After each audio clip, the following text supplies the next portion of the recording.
Coming all the way from New Canaan, Connecticut, Taylor Wilson shares his responsibilities as the web director for KCOU. So each week I am assigning columns as well as continuing an ongoing rotation of various sports. And during the fall, of course, it's a super busy time for sports. So we have a lot going on across from NBA, NHL, NFL, fantasy football, a bunch of soccer columns, baseball, you name it, we're writing about it here in the KCOU sports department. Wilson then went on to explain why he enjoys his position.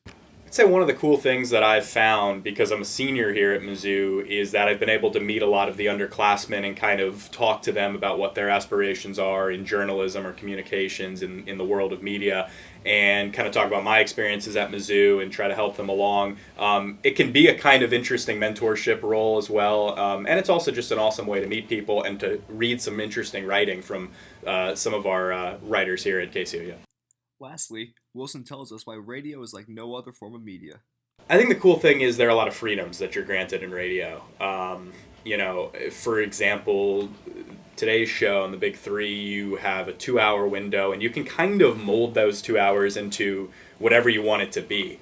Other mediums can be a little more restrictive, but radio, obviously you can't do anything with visuals, but you can talk about, as long as you're within FCC guidelines and station guidelines and you're not going too far overboard and cursing and that kind of thing, you can essentially touch on whatever sorts of issues that you want to touch on. And there aren't a lot of mediums that are like that. I mean, I think print offers some of those freedoms. I often find that TV is a little bit restrictive just because the time limit is a lot of times more limited.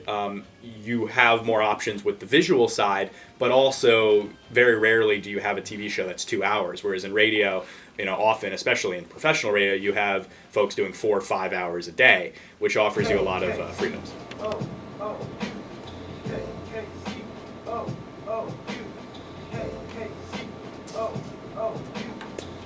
My name's Taylor Wilson. I'm from New Canaan, Connecticut, and I'm a radio head. For J2150, I'm Ethan Illers.